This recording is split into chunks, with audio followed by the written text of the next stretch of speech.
Hello বন্ধুরা, তোমরা সবাই কী করছো?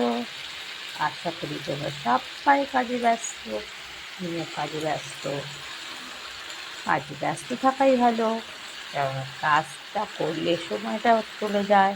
তাই কাজকে লক্ষ্মী বলে। কাজ ছেড়ে আমরা থাকলে আমাদের মনে নানান রকম দুষ্টুমি বুদ্ধি ঘুর পাকায়। তো আজকে আমি কি তরকারি রান্না করতে শুরু করেছি, সকলে ভালো মতো বুঝতে পারছো। এটা হলো ঘ্যাটের তরকারি, কেউ বলে পাঁচমিশালি, কেউ বলে লাবড়া। তো সব কিছু দিয়ে একটা তরকারি রান্না করছি, সবজি যেটাকে বলে পাঁচমিশালি তরকারি। তো সব কিছু দিয়ে দিয়েছি। এখন শীতের মরশুম, তাই ফুলকপি, শিম এদের রাজত্ব। টমেটো সারা বছরই পাওয়া যায়, কোনো ব্যাপার না। সব কিছু সারা বছর পাওয়া যায়, তাও আর কি সিজনের ব্যাপার থাকতো। মোটামুটি কুমড়োটা দেয়নি। তো যাই হোক, মূলো দিয়েছি, শিম দিয়েছি, ফুলকপি দিয়েছি, কাঁচকলা দিয়েছি, কুমড়োর ডাঁটা দিয়েছি, মূলো তো বললামই, আলু দিয়ে একটা তরকারি রান্না করছি। অনেক দিন খাওয়া হয় না এই তরকারিটা। 3জন মানুষ তো বাড়িতে থাকি, তাই বেশি তরকারি করতেই হয়। তো 2-3 দিনকেই ভাবছি এই তরকারিটা করবো, আর করবো।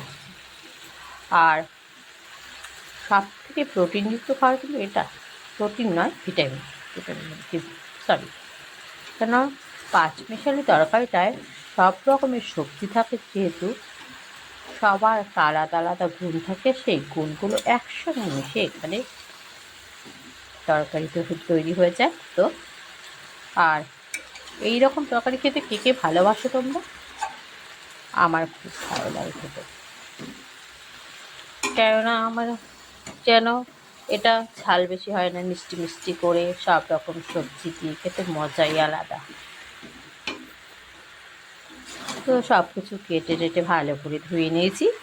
ধুয়ে নেবার পর কড়াইটাকে সুন্দর করে গরম করে নিয়ে তার উপরে তেল দিয়ে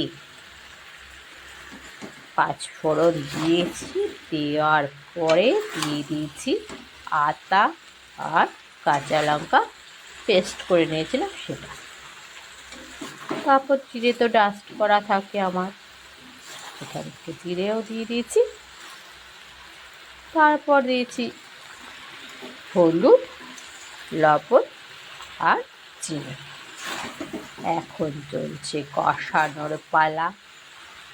কষানোটা হোক। তো আমি এবার এটা একটু ঢেকে রেখে দেবো। ঢেকে আস্তে আস্তে করে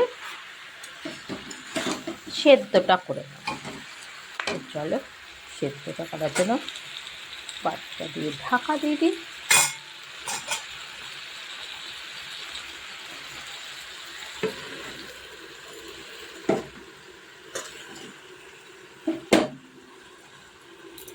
তো ঢাকা দেওয়া থাক, সেদ্ধটা হতে থাক।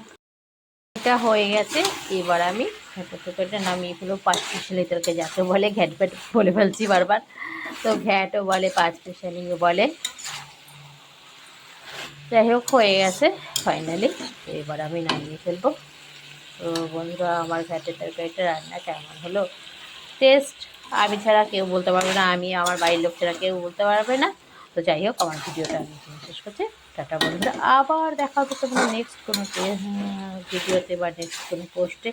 ও, টাটা বলার আগে আবার বলছি, তো এরপরে রাজত্ব করতে আসবে। এখন তো রাজত্ব করলো পাঁচমিশালি তরকারি, শীতকাল মানে পাঁচমিশালি তরকারি রাজত্ব। তো তারপরেই আছে রেডি একদম শাক রান্না করবো। ওটা লাউ শাক। লাউ শাকটা অল্প হয়ে যাওয়াতে আমি খানিকটা কচু পাতা, দুধ কচু পাতা যেটাকে বলে, সেই দুধ কচুর পাতা খানিকটা দিয়ে দিয়েছি। তো এবার এটাতে শাক রান্না করা শুরু করে দেবো।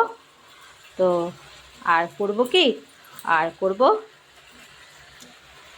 মাছ, তেলাপিয়া মাছ। এরপরে হবে তেলাপিয়া মাছ। তো বন্ধুরা, তো টাটা, এখনকার মতো বিদায় নিলাম। আবার আসবো তোমাদের সঙ্গে সঙ্গদান করতে।